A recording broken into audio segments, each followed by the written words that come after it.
Good evening everyone. कैसे हैं आप सब? आई होप आप सब बहुत अच्छे हैं और अपनी स्टडीज़ भी बहुत अच्छे तरीके से कर रहे हैं। तो हम एच टेट पीजीटी बायोलॉजी के प्रीवियस ईयर क्वेश्चंस कर रहे थे। जो हरियाणा टेट होता है वो एनसीईआरटी बेस्ड एग्ज़ामिनेशन है और इसके जो कॉन्सेप्ट हैं, इसके जो क्वेश्चंस हैं, डी ट्रिपल एस बी के वी एस जितने भी ये पीजीटी बायोलॉजी के एग्ज़ाम हैं उनमें रिपीट होते हैं। कॉन्सेप्ट भी रिपीट होते हैं और क्वेश्चंस भी रिपीट होते हैं। तो आप ये सीरीज़ देख सकते हैं अगर आप किसी भी पीजीटी बायोलॉजी एग्ज़ाम की तैयारी कर रहे हैं। तो हमने 2024 वाला जो पेपर था हरियाणा टेट का वो सोल्व कर लिया है और अभी हम 2023 वाला पेपर सोल्व कर रहे हैं। ठीक है, और इसके बाद हम 2022 वाला करेंगे। तो कुल मिला के आपकी हरियाणा टेट की तैयारी बहुत अच्छी हो जाएगी अगर आप ये सीरीज़ देखेंगे। तो चलिए स्टार्ट करते हैं। तो 90 से लेके 110 तक मैंने क्वेश्चन करा दिए हैं जो कि आपको प्लेलिस्ट में मिल जाएगी। मैं नीचे लिंक दे दूँगी डिस्क्रिप्शन में। ठीक है, तो इस क्वेश्चन में मैच करना है हमें कॉलम 1 को कॉलम 2 के साथ। ठीक है, और जो ये मैचिंग के क्वेश्चन होते हैं उनका ये फ़ायदा है कि एक दो ऑप्शन भी आपको आता है तो क्वेश्चन सोल्व हो सकता है, चांसेस है कि आपका आंसर सही हो। ठीक है, तो फर्स्ट है ए है रोजी। तो रोजी एक ट्रांसजेनिक काव थी जो जानी जाती है अपने प्रोटीन एनरिच्ड मिल्क के लिए। ठीक है, जो बायोटेक्नोलॉजी की एप्लीकेशन में हम रोजी को पढ़ते हैं और जैसे कि मैंने बताया ये एक ट्रांसजेनिक काव थी। और जो ह्यूमन का अल्फा लैक्टल्बुमिन नाम का जीन है जो कि ह्यूमन प्रोटीन जो ह्यूमन मिल्क प्रोटीन के लिए रिस्पॉन्सिबल है, तो उस जीन को रोजी के अंदर इंट्रोड्यूस कराया जिसकी वजह से इसका जो मिल्क है उसमें हमें ह्यूमन प्रोटीन्स देखने को मिला, जिसकी वजह से वो और न्यूट्रिशंस हो गया और जो ह्यूमन बेबीज़ होते हैं उनके लिए मतलब बहुत ही न्यूट्रिशियस साबित हुआ ये मिल्क। ठीक है, तो रोजी का जो सही मैच है वो सेकंड है प्रोटीन एनरिच्ड मिल्क। ठीक है, फिर है एलाइसा। एलाइसा की फुल फॉर्म है एंजाइम लिंक्ड इम्यूनोसोर्बेंट एसे। ठीक है, ये एंटीजन एंटीबॉडी को डिटेक्ट करने के लिए यूज़ किया जाता है। ये हम जो है पार्टिकुलर सैंपल के अंदर कौन सी स्पेसिफिक एंटीजन है या फिर कौन सी स्पेसिफिक एंटीबॉडी है ये हम डिटेक्ट कर सकते हैं। इससे हम बहुत सारे डिजीज़ का भी पता लगा सकते हैं। एचआईवी का बहुत एचआईवी है बहुत अच्छा एग्जाम्पल है जो कि एलाइसा की हेल्प से डिटेक्ट हो सकता है। यहाँ पर मैंने एचआईवी का एग्जाम्पल क्यों लिया है क्योंकि एनसीईआरटी में गिवन है कि एचआईवी को हम कौन से जो है टेक्निक से डिटेक्ट कर सकते हैं, एलाइसा से हम डिटेक्ट कर सकते हैं। तो इसका थर्ड आ जाएगा to detect antigen and antibody. ठीक है, तो एलाइसा भी कई तरह की होती है और एलाइसा भी बहुत इम्पोर्टेंट जो है टॉपिक है और जैसे नेट वगैरह में तो इससे क्वेश्चन ज़रूर आता है। फिर है सी आरओपी। आरओपी की फुल फॉर्म है रिप्रेसर ऑफ प्राइमर। ठीक है, जो हम एनसीईआरटी में प्लाज्मिड का डायग्राम दे रखा है पीबीआर 322 उसके अंदर हम आरओपी की साइट्स देख सकते हैं and it codes for proteins involve in plasmid replication. यानी आरओपी क्या कंट्रोल करता है कि किसी सेल में प्लाज्मिड का कितना नंबर होना चाहिए, कितना कॉपी नंबर होना चाहिए, मतलब उसका रेप्लिकेशन कंट्रोल करता है। तो आरओपी का जो है सही मैच है वो फोर्थ है, it codes for proteins involve in plasmid replication. ठीक है, डी है एम्फाइसेमा। एम्फाइसेमा क्या है? एक पल्मोनरी डिजीज़ है, एक लंग डिजीज़ है और इसको क्योर किया जाता है एंटीट्रिप्सिन नाम के ड्रग से। तो डी का फर्स्ट आ जाएगा। तो ये क्वेश्चन अपने पूरा सोल्व कर लिया है और आगे मैंने इसका आंसर भी दिया है। तो जितने भी आप बॉडी के अंदर सिस्टम्स पढ़ते हैं जैसे कि digestive system, circulatory, respiratory, excretory, तो इनके जो डिजीज़ है ना वो कभी छोड़ के मत जाना, हमेशा इनके डिजीज ज़रूर याद करना और एग्ज़ाम में ज़रूर पूछे जाते हैं। ठीक है, तो नेक्स्ट चलते हैं। 112 का क्वेश्चन है इन गैस्ट्रोपोड। जो मोलस्का एक फाइलम है उसकी क्लास है गैस्ट्रोपोडा, तो उसके मेंबर्स को गैस्ट्रोपोड्स बोला गया है और पाइला या फिर एप्पल स्नेल इसका बहुत अच्छा एग्जाम्पल है। तो इस क्वेश्चन पूछा गया है in gastropods which part of body undergoes torsion. तो ठीक है, तो जो गैस्ट्रोपोड्स होते हैं जैसे पाइला वगैरह हैं, इनके अंदर क्या है, visceral mass undergoes torsion through 180 degree Celsius. जो आप पाइला की जो पार्टिकुलर शेप आप देखेंगे वो किस वजह से आप देख पा रहे हैं, क्योंकि उसके अंदर जो विसरल मास होता है ना, विसरल मास होता है, it undergoes torsion through 180 degree. ठीक है, और विसरल मास का मैं यहाँ मीनिंग बता दूँ, जो इंटरनल ऑर्गन है, ठीक है, जो इंटरनल मास है ना बॉडी का, उसको हम विसरल मास बोलते हैं, और उसके अंदर टोर्शन हो जाता है। और इस क्लास को जो है, इन मेंबर्स को स्पेशली इसी फीचर की वजह से जाना जाता है, और इस फीचर की वजह से ये जो क्लास है, ये जो फाइलम है, वो इम्पोर्टेंट हो जाता है, और इस टॉपिक को आप ज़रूर पढ़ के जाएँ। ठीक है, तो नेक्स्ट देखते हैं, The three domain classification system is primarily based on difference in। तो एनसीईआरटी में 5 किंगडम क्लासिफिकेशन को अच्छे से एक्सप्लेन किया है। ठीक है, और वो आर.एच. व्हीटर के द्वारा दिया गया है। इसके साथ ही 3 kingdom, 4 kingdom, 2 kingdom and 6 kingdom, ये अलग क्लासिफिकेशंस हैं। उनका आप क्या कीजिए कि सिर्फ नाम याद कर लीजिए, किसके द्वारा दिया गया था ये याद कर लीजिए, और किस बेसिस पे डिफ्रेंशिएट किया गया था, किस बेसिस पे क्लासिफाई किया गया था, वो याद कर लीजिए। तो यहाँ पर मैं 3 डोमेन क्लासिफिकेशन के बारे में बात करूँगी। ये दिया गया था कार्ल वूज के द्वारा, और इन्होंने राइबोसोमल आरएनए यानी कि आरएनए की जो सीक्वेंस में डिफरेंस पाया जाता है, इस बेसिस पे जो है क्लासिफिकेशन दिया गया था। और इनके द्वारा दिए गए 3 डोमेन कौन कौन से थे, आर्किया, बैक्टीरिया और यूकैरिया।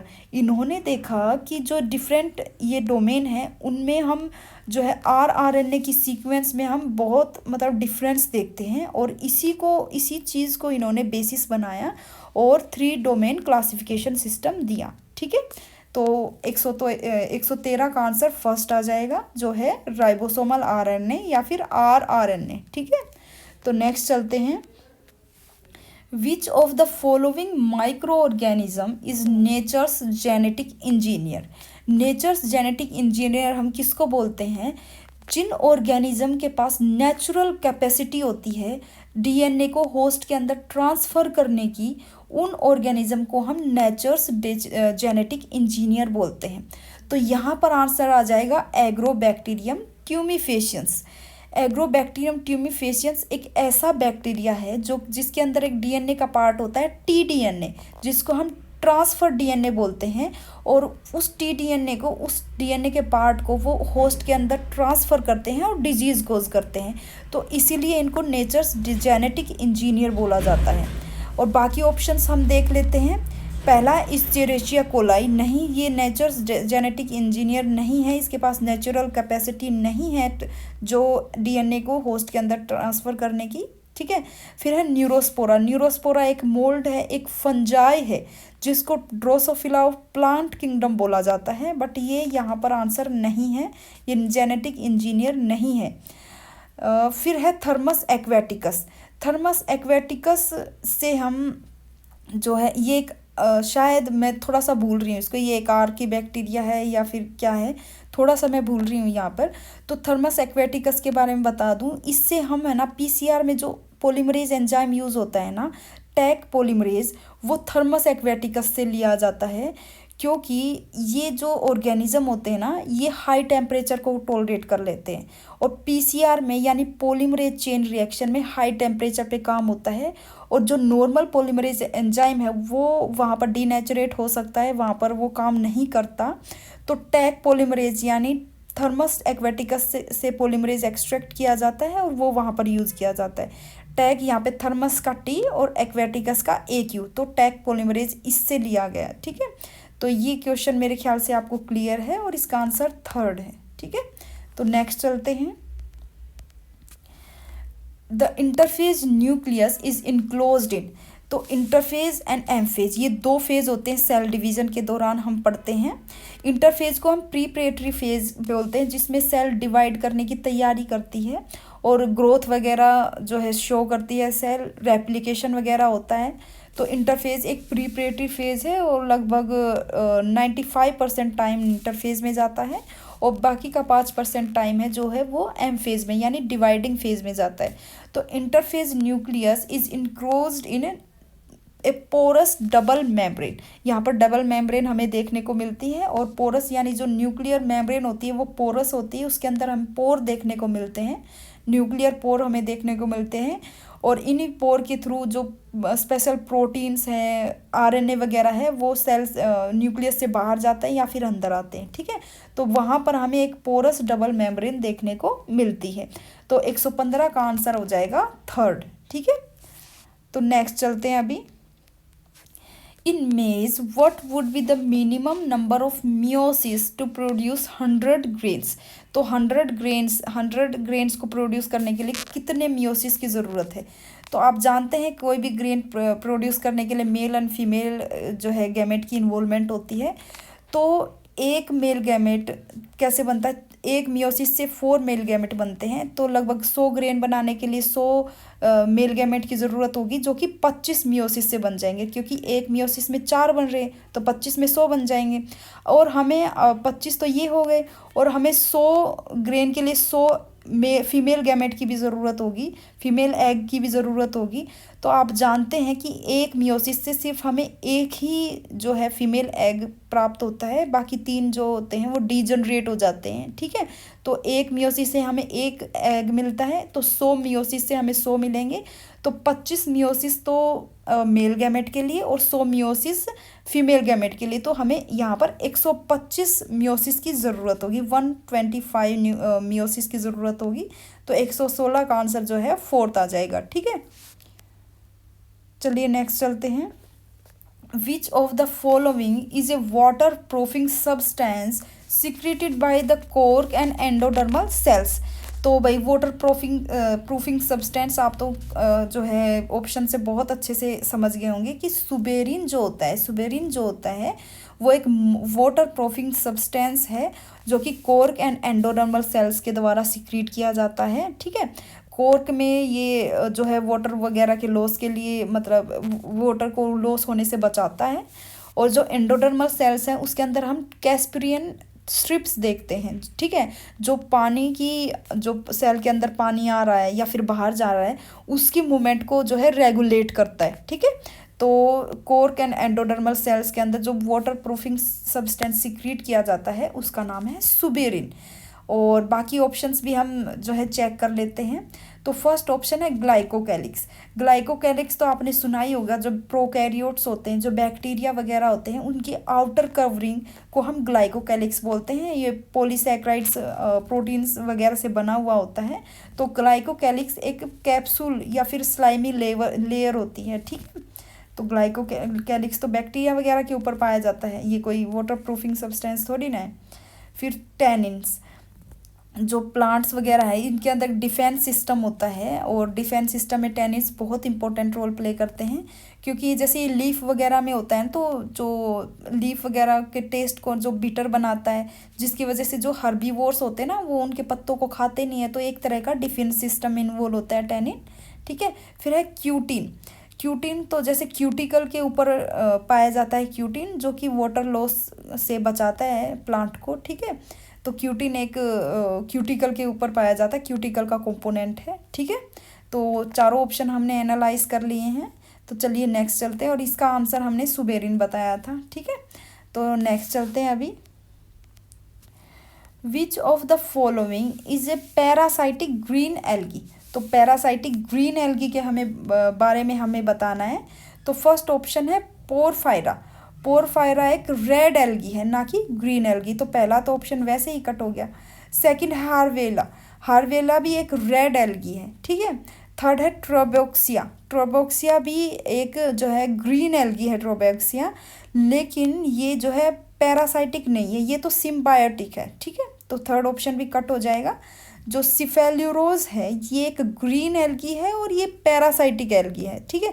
तो पैरासाइटिक ग्रीन एल्गी के बारे में हमसे पूछा था, तो इसका आंसर फोर्थ आ जाएगा, ठीक है। फोर्थ आएगा इसका आंसर। नेक्स्ट चलते हैं, मैच करते हैं कॉलम 1 को कॉलम 2 के साथ। फिर से मैचिंग का क्वेश्चन है, और जो कि ईजी है।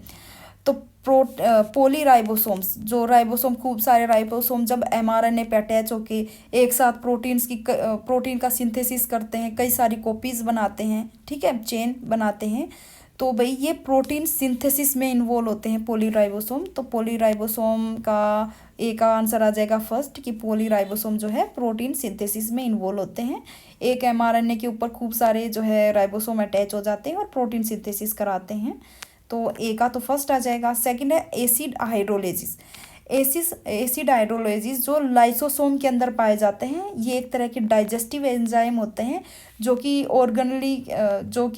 जिन ऑर्गनली जो है डिफेक्ट है, जिन किसी ऑर्गनली में जिनकी ज़रूरत नहीं है, ऐसी जो ऑर्गनलीज को जो है ये डाइजेस्ट कर जाते हैं, ठीक है, क्योंकि इसके अंदर एसिड हाइड्रोलेजिस एंजाइम होते हैं जो कि डाइजेस्टिव एंजाइम होते हैं। तो बी का तो सेकंड हो जाएगा। फिर है एस ई आर यानी स्मूथ एंडोप्लाज्मिक रेटिकुलम। और स्मूथ एंडोप्लाज्मिक रेटिकुलम का बहुत इंपॉर्टेंट फंक्शन है कि ये स्टीरॉयड सिंथेसिस में काम आता है। तो जितने भी स्टीरॉयड सिंथेसिस जो ग्लैंड्स हैं स्टीरॉयड हार्मोन का सिंथेसिस करती हैं, उनके अंदर काफ़ी मात्रा में एससीआर पाया जाता है, यानी स्मूथ एंडोप्लाज्मिक रेटिकुलम पाया जाता है। तो सी का फिफ्थ आ जाएगा। फिर है थायलाकोइड। जो प्लास्टिक के अंदर हमें जो है थायलाकोइड देखने को मिलते हैं, और थायलाकोइड जब एक साथ स्टैक बन जाता है, एक साथ अरेंज हो जाते हैं, तो उस स्ट्रक्चर को हम बोलते हैं ग्राना, ठीक है। तो थायलाकोइड का जो ग्रुप हो जाता है, जो एक साथ स्टैक बन जाते हैं, उसको हम ग्राना बोलते हैं। तो डी का थर्ड हो जाएगा। और ये प्लास्टिक के अंदर पाया जाता है, प्लास्टिड के अंदर पाया जाता है, ठीक है। ई का है क्रिस्टा। जो माइटोकॉन्ड्रिया की इनर मेम्ब्रेन है वो फोल्ड हो जाती है, ठीक है, हमें फोल्डिंग देखने को मिलती है। तो माइटोकॉन्ड्रिया की इनर मेम्ब्रेन जो फोल्ड हो जाती है, उस स्ट्रक्चर को हम क्रिस्टा बोलते हैं। तो ई का यहाँ पर फोर्थ आ जाएगा, ठीक है। तो मेरे ख्याल से ये क्वेश्चन आपको क्लियर है। तो नेक्स्ट चलते हैं। Etiolation in plants is caused by. तो इटियोलेशन जो डार्क में जो बिना लाइट में, बिना मतलब सनलाइट की एब्सेंस में जो प्लांट हम ग्रो करवाते हैं, वो इटियोलेटेड प्लांट होते हैं और उनके अंदर हमें इटियोलेशन देखने को मिलता है। तो थोड़ा एग्जांपल के तौर पे मैं समझाऊं, जैसे नवरात्रि में हम जौ वगैरह उगाते हैं ना, इंडोर्स उगाते हैं, ज़्यादातर हम अंदर उगाते हैं। तो जो वो जौ होंगे ना, तो वो पीले पीले कलर के होंगे, ठीक है, और उनकी लेंथ कितनी जल्दी इंक्रीज हो जाती है, और उनके स्टेम आप देखोगे कि कितने पतले से होते हैं, ठीक है, तो वो झुक भी जाते हैं अगर ज़्यादा लंबे हो जाए तो। मतलब इलोंगेटेड सा पौधा आपको देखने को मिलेगा, येलो कलर आपको उसमें ज़्यादा देखने को मिलेगा, ठीक है, और उनकी लेंथ जो है ज़्यादा आपको देखने को मिलेगी। तो ये इटियोलेशन का कुछ सिम्टम्स हैं। और इसका आंसर थर्ड आएगा, बीइंग ग्रोन इन डार्क। मतलब जो लाइट की एब्सेंस में प्लांट उगाए जाते हैं, उनको वो उस प्रोसेस, वहाँ पर क्या प्रोसेस होती है, इटियोलेशन, ठीक है। एक और एग्जांपल अगर मैं आपको बताऊं, जैसे कोई पौधा है ना, पत्थर के नीचे दबा हुआ है, ठीक है, तो आप देखोगे वो जल्दी से बाहर निकलने की कोशिश करेगा, तो उसका स्टेम बहुत इलोंगेटेड होगा, जो इसके अंदर दबा होगा ना, वो पार्ट इलोंगेटेड सा होगा, बहुत ही मतलब फ्रेजाइल सा, मतलब जैसे नॉर्मल पौधा होता है ना, उसका स्टेम थोड़ा सा टफ होता है, ठीक है, थोड़ा सा स्ट्रॉन्ग होता है, तो ऐसा कुछ नहीं होगा वहाँ पर बहुत ही पतला सा स्टेम आपको देखने को मिलेगा और लेंथ बहुत ज़्यादा देखने को मिलेगी, ठीक है। तो इस प्रोसेस को हम बोलते हैं इटियोलेशन, जहाँ पर जो पौधे की लेंथ है वो बहुत जल्दी इंक्रीज होती है और येलोइंग आपको देखने को मिलती है, जो पीलापन होता है वो आपको देखने को मिलता है। और इसका आंसर थर्ड आ जाएगा। और बाकी ऑप्शन है जैसे डेफिशिएंसी ऑफ आयरन, कैल्शियम या फिर वायरस इन्फेक्शन, ये अलग चीज़ है, इसमें अलग अलग सिम्टम्स आपको देखने को मिलेगी। लेकिन etiolation specially related to being grown in dark. तो 120 का थर्ड आएगा।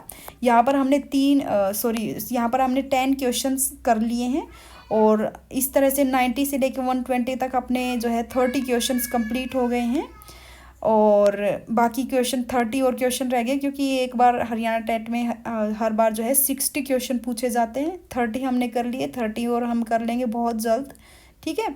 तो अगर आपको ये लेक्चर अच्छा लगा है और आप पीजीटी बायोलॉजी की तैयारी करते हैं, एग्ज़ाम चाहे कोई भी हो, केवीएस, DSSB, HTET, EMRS, सभी के लिए सीरीज़ हेल्पफुल है क्योंकि NCERT बेस्ड है।